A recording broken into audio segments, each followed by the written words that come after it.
Welcome to Life Skills 101. Today is the first video where we're going to talk about everything you need to know about cars. I think the first thing we should talk about are all of the tools that you should always have in your car at all times. At the back end of my car, in the trunk, this is called the trunk. This is a tire, passenger rear door, passenger front door, side view mirror. This is the hood. But the first thing we want to look at today is going to be in the trunk.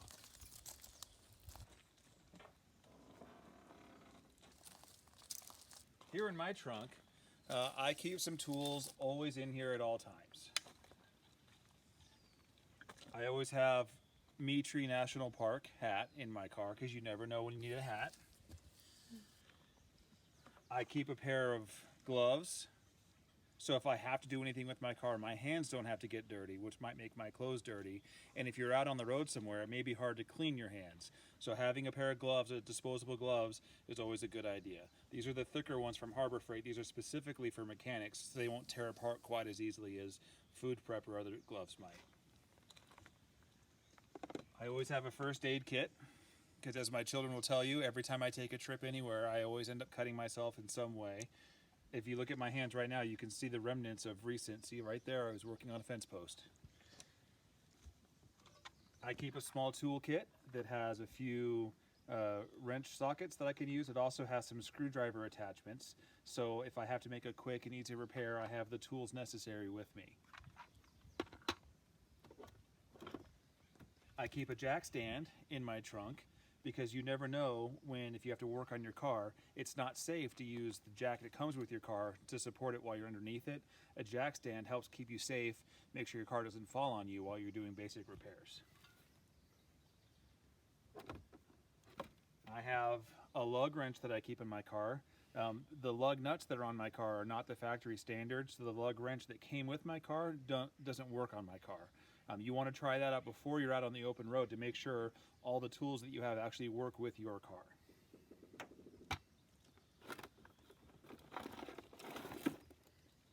This is my tire inflation pump. It has a cord that hooks it into the cigarette lighter on my car, or the power source on my car. I guess they're not cigarette lighters anymore. I'm dating myself. But you can use this if you need to put air in your tires, especially if you're out on the road and not near a gas station where it's going to be easy to find an air supply. So I keep this in my car. I keep jumper cables in my car in case I have a dead battery or in case anybody else does, so I can help out. As you can see, I have a net in my trunk that holds things in place, and it does a good job. So, keep jumper cables in my car. I also always have a paper map of my destination. This is my Thomas Guide. This covers all of LA and Orange County. As you can see, it's quite old. It's older than most of you, but it still works. For the most part, it tells me where things are. It struggles with newer areas or communities, but that's okay. But I always keep this in my car just because you never know when you're going to need it. So we just had a little bit of rain 2 nights ago, but here in Southern California, we're done with rainy season. But depending on where you go off to college, rainy season may be year-round. So another thing that you want to always keep an eye on are your windshield wipers. What you want are windshield wipers that go across your windshield and leave a streak-free finish when they're done. Of course, more rain and water is going to be coming on all the time, but you don't want a big muddy mess or a lot of streaks across your windshield that your wipers are leaving behind. So about once a year or so, you want to check them, and if they're starting to feel stiff, replace them. They're relatively cheap, and you can do this yourself. This is easy. It'll cost you a total of about 20 or 30 bucks, and then 5 minutes of work max, and you've got some new windshield wipers that'll keep your car running safely. Okay, so a couple other things you want to keep an eye on are under the hood. So over here on the driver's side, right underneath where the steering column is next to the door, there's going to be some kind of a latch that has a picture of a hood on it. You pull that latch and it pops the hood. So then you come on over, and somewhere in the middle there's going to be a little lever. For mine, it's right under here, and then you lift it up. Some cars have a bar that comes up to hold your hood up. Mine uses hydraulics. Be careful if you have one that only uses hydraulics, because those can start to fail over time. My car's a little bit older, and you don't want this whole hood coming and whacking you in the head. It's going to hurt. If your car gets like that, maybe then you want to keep a piece of wood or something in your car to prop it up, or get new hydraulics. That's also an option. So if you come in closer, a couple things that you want to look at that you can actually do yourself. Number one is keeping your windshield washer fluid full. It's under this cap. You buy it at Target, you pour it in, and you're set. You could just put water in there. I prefer something with a little bit of detergent. It helps keep the window a little bit cleaner. If you're going away to college somewhere that gets cold and you've got a car with you, another thing you want to consider is getting windshield washer fluid that is rated for that area. The stuff that I use is only good to 32 degrees, meaning it's going to freeze if it reaches freezing cold outside. So depending on where you are, you want to keep an eye on that. Another thing that you can check yourself is your oil. This is my oil dipstick, and it's very simple to check your oil. You pull the dipstick out, you wipe it down with a cloth until it's clean, you put it back in all the way until it engages, and then you pull it out. Now what you want to see is oil between whatever the markings are. On this one, the markings are these two dots. So you want the oil to be kind of right in between, and this is the kind of color that you want. It's a nice amber color. It looks like honey or syrup. That's what you're looking for. But every car is going to have a dipstick, maybe not a Tesla, so you can check your oil and make sure you have the right amount. You want to keep an eye on that, because without oil, your engine's not going to run for very long. And another thing that you can check yourself that's very easy to do is your air filter, which is always going to be somewhere under a big lid. It's going to have clips like this, and you can just pop the top off. Very easy. Here's your air filter. You can pull it out. You can look at it. I just put this cover on mine because I had a rat that was getting into my air intake, and it was chewing up my filter. So I put this on. Hopefully this will help. I just did that yesterday. Get a new filter if you need it. Pop it right back in. The cleaner your filter, the better that's working for you. You're getting clean air into your engine. Your engine's going to run better. And then when you're done, simply put it back in place and reattach the clips.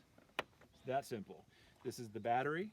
If you ever need to jump your battery, let's assume my car is the car that's running.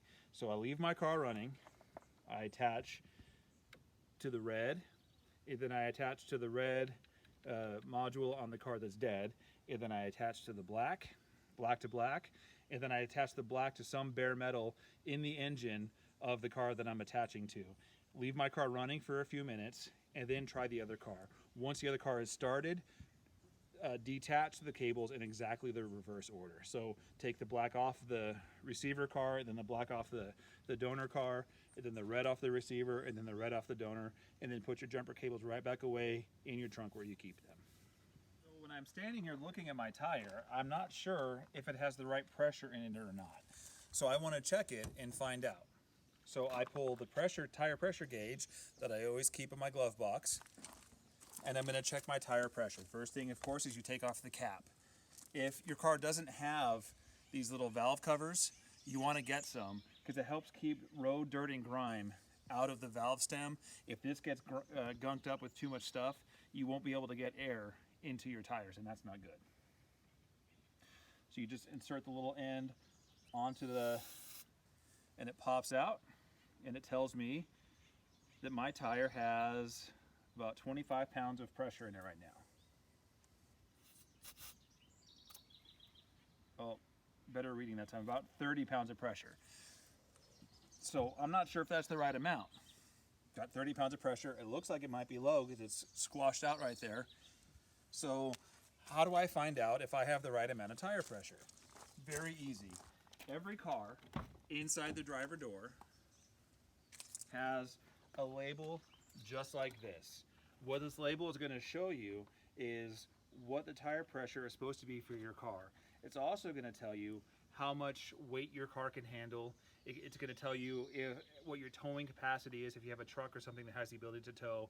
This is going to give you all the basic information to make sure that your car is operating safely. So when I look at this label, it says that my tires should be inflated at 32 pounds of pressure, and my tires were at 31 pounds of pressure. To me, that's close enough, and I feel like my tires are still safe for now, so I'm gonna leave it at that. But if your tires are low, you wanna either use the pump that you have in your trunk, or you wanna go to a gas station and fill your tires back up. And as you fill them, keep checking until you get to the right amount of pressure. All right, so a couple of notes about tires. Number one, you wanna keep your tires properly inflated for two main reasons. Number one, your tires are gonna last longer and be safer if they have enough air in them. And number two, you're gonna get better fuel economy if your tires are properly inflated, meaning you're gonna use less gas when you drive, okay? Second thing I wanna comment on is a lot of newer cars have a computer that will keep track of your things like your tire pressure and how much oil you have and the various things about your car. And that's a great starting point, but don't rely entirely on the computers. As you guys all know, especially those of you who just had a problem with the AP exam, computers can sometimes let us down. So still, even if you have the gauge built into your car and it's telling you what your tire pressure is or should be, still keep a manual double check and confirm that the computer is actually telling you the truth. And the second thing to know about tires is you need to rotate them periodically. And I don't mean rotate them as in roll down the road. I mean actually take the tire from where it is and move it to a different spot in the car, because the tires are gonna wear at different rates depending on where they are in the car. For example, right up here under this hood is the engine of the car, which is easily the heaviest thing that's in this car. So all that extra weight is on these front tires, which are also the tires that move when you turn. So these tires get a lot more wear on them than the tires in the back. So you want to rotate them around so that all of your tires wear out at about the same rate and at about the same time. Okay, so we discovered that we have a flat tire and we've gotten safely to the side of the road. And what that means is either so far over onto the shoulder that you're completely safe and won't get hit by a passing car, or if you need to be safe, actually get off the freeway, completely pull off the road. Drive on that flat tire if you have to. You can replace the tire and you can replace the rim, but you can't replace you. If something's gonna get damaged, make sure that it's your car that's getting hurt and not you, okay? So we've gotten to a safe spot, and now we wanna actually start going through the process of swapping out the tire for the spare. So in my car, the spare is here under the trunk, underneath the carpet, which just comes out in one big piece. My spare tire is under here, and my jack stand is over here on this side. It's going to be somewhere different in every car, but somewhere in the back is going to be where it is. If you can't find it, go look at the owner's manual for your car, and it'll tell you where it is. So for me, I've got to take this little cover off. This has got the bolt in it, and then this is the cover, and there's my spare tire. When you're checking your tire pressure, don't forget your spare tire. Recently I had a flat tire, and when I put my spare on, it was flat. So I ended up having to drive on a flat spare until I could find a gas station. That's not an ideal situation. For me, the tools that I'm gonna need are also here. So I've got the lug wrench, and this is a wrench that helps use the jack stand efficiently. You'll notice I'm not taking the lug wrench out for our purposes today. Turns out this doesn't work on my car, so I have a separate one. And I'm just demonstrating, I'm not actually going to put the spare on, so I'm leaving it in place. And then I pull out my jack stand, and there's my tools. Your jack stand, you'll notice it's got kind of a wide side and then a more narrow side. You want to put it in so that this wide space is under the car this way. You don't want it this way. That's not going to be as stable. This is going to be steadier and safer for you. Okay. You'll also notice that this top piece spins and that there's teeth on it. You want to line this up with the point on your car where the manufacturer wants you to jack everything up. So for me, I know that it's right in front of my back tires and right behind my front tires. There's a little notch under here that you'll be able to feel when you go and look for it. And again, your owner's manual will tell you where it is. So I'm actually going to get in here and start jacking this up. The first part I just do with my hand, because it's a lot easier than trying to use this unwieldy tool. This tool works really well when there's pressure on the jack, but really poorly when there's not.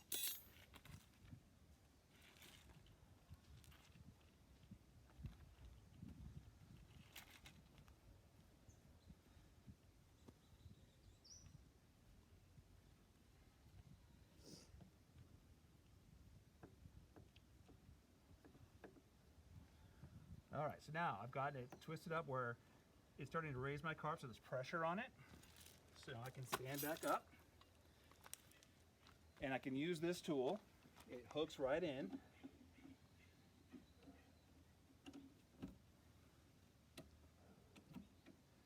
Make sure you go the right way with it. And it takes a second to kind of get the timing down, but once you do, it twists up nice and easy. You want to raise it up, get some of the pressure off the tire, but just enough.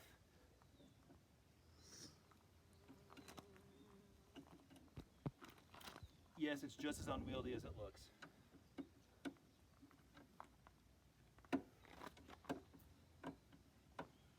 Oh, there we go. There's the trick. Go as straight as you can. So once we start getting some of the pressure off, we can loosen the lug nuts up. So I need to loosen up my lug nuts, and they can be on there kind of tight. They need to be at a minimum of 80 foot-pounds of torque, which means it's not just going to be as easy as pulling on it and loosening it up. So what I do is I just sort of stand on it and just gently apply pressure and let my body weight loosen it up. That simple.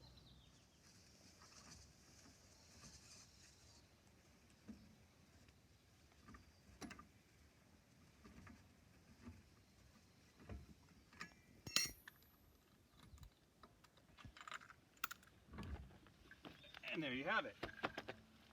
We're pretending here that I've gotten my spare out of the trunk. In reality, I'm just putting the same tire back on.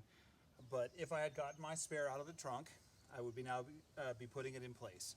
One trick is if you're ever working on your car, doing anything like working on your brakes, which are right here, put this tire underneath your car right next to the jack stand. So just in case anything happens, just in case your car falls, it at least doesn't go all the way to the ground. It'll land on the tire and this will hold it up a little bit. So a little insider tip for you. I learned that one from Mr. V. So we're gonna put the tire back on. So first you want to just visually try to line up the threads with the holes that are here and put it in place. Lift the tire up and on.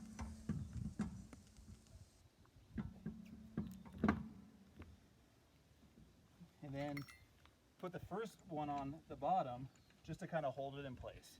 If you guys understand physics, which a lot of you do, you know that the weight of the tire is going to kind of pull out from the bottom a little bit. So putting that bottom lug nut on helps hold it in place while you get everything properly aligned and back in place.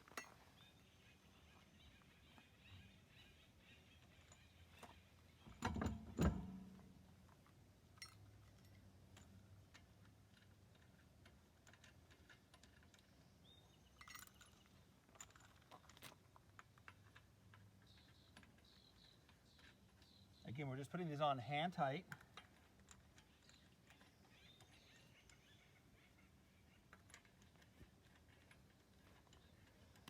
Do one last little tweak here because I don't like the way it's sitting. There we go, that's better. That's better.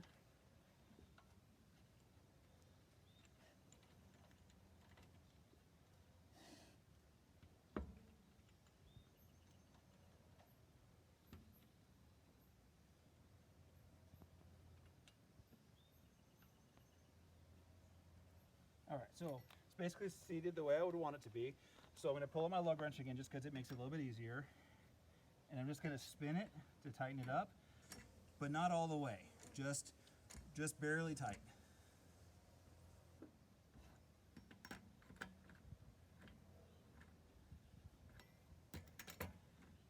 And I'm not following any particular pattern right now because I'm just doing basic tightness. I'm not cranking them at all, not putting any torque on them.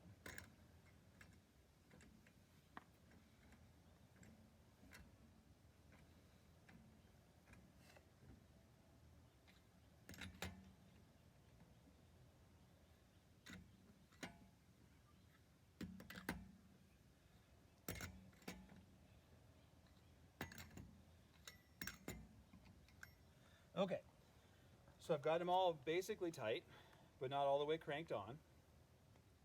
So I'm going to lower my car down a little bit, just until the tire makes contact with the ground, but only just barely.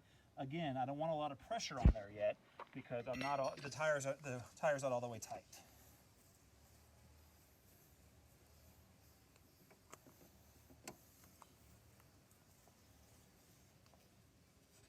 All right, so I've made contact, so I'm going to stop. Now, when I finish tightening these up, it's important that I follow a specific order. Doesn't matter which lug nut you start with, pick your favorite one and start there. Give it a good crank. Now you want to follow a star pattern to make sure the pressure is evenly distributed across the hub. So either go here or here, it doesn't matter which one. So I'm going to crank here, and then I'm going to go here. Now because I went from here to here, my only choice is here, to follow the star pattern. And then across to here. And then finally here. I'm going to lower my car the rest of the way down.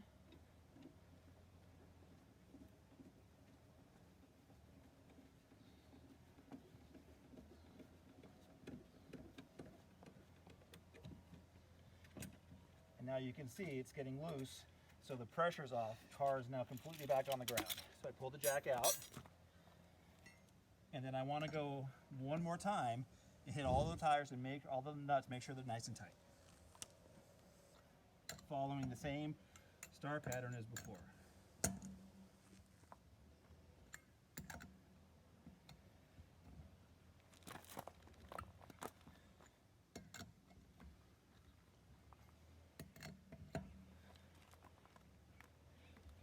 And there you have it. So there you have it. Some basic things you can do just to kind of keep yourself safe when you're driving in your car.